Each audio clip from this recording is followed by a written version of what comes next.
and I'll turn it to Senator Bresso. Mr. Chair, and thank you for being here, and thank all of you for being with us today. You mentioned the issue of intergenerational trauma. And when we're talking about reconciliation, presumably when we look at the word reconciliation, it kind of means that either something or somebody was broken. And we all know that it is the Indigenous Peoples of Canada who are broken with the residential school system. And so, back in the 90s, there was the government. Governments are very good at having key phrases, key words. Back in those 90s, it was gathering strength. Then you had other themes. And now we now have truth and reconciliation.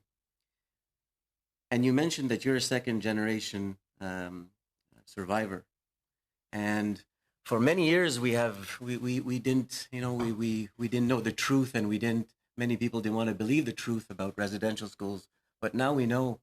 And one of the things that I've been working with and working on is ensuring that people like you are not forgotten in this, because there's somebody at fault, and you inherited this life because of past mistakes by the federal government, the government of Canada. And so you believe that reconciliation is in fact possible?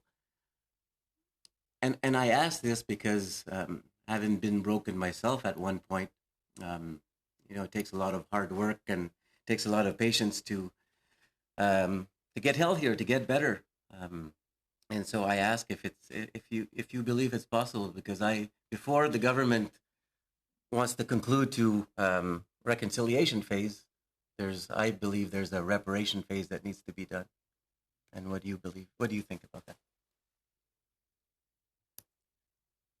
Yeah.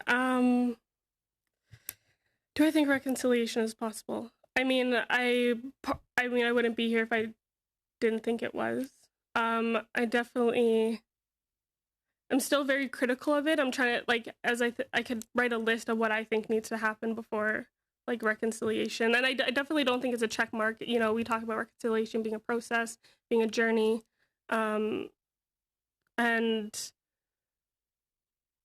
yeah, and I'm wearing my shirt that says land back. That's one thing that's sticking out is, I believe reconciliation is possible when my people are, when our land is returned to us, when I can speak my language, when my nieces and nephews can speak my language, when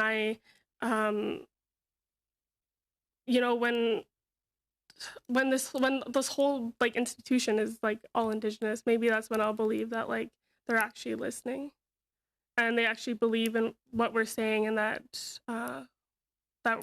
we have value as Indigenous people. So yeah, I hope it's achieved in my lifetime. I guess maybe that's what I'll end on with, because I am still hopeful, and that yeah. Just perhaps just a quick follow-up, with respect to Indigenous youth who are caught in the crosshairs of intergenerational trauma.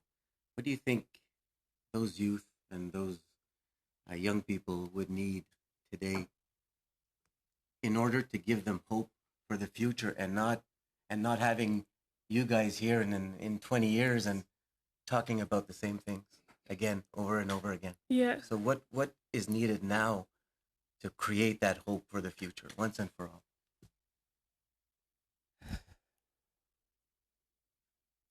I'm excited for you to hear from my colleagues. I know one of the issues that's going to be brought up is child welfare. Stop taking our kids. Replace the Indian Act with something that's actually going to benefit us as Indigenous people and the future generations. It's I have issues on here. Climate change, UNDRIP, mental health are kind of the things. If we can implement UNDRIP in a good way, then I think we'll have the autonomy then to decide for ourselves what that looks like. Because I think for each nation and each person that might look a little different. And so get out of the way is what I would say. And that's what we need is as yeah, as young people, is like we know what we need. We just need people to listen and the resources to do it. So give it to us. I don't know. Yeah.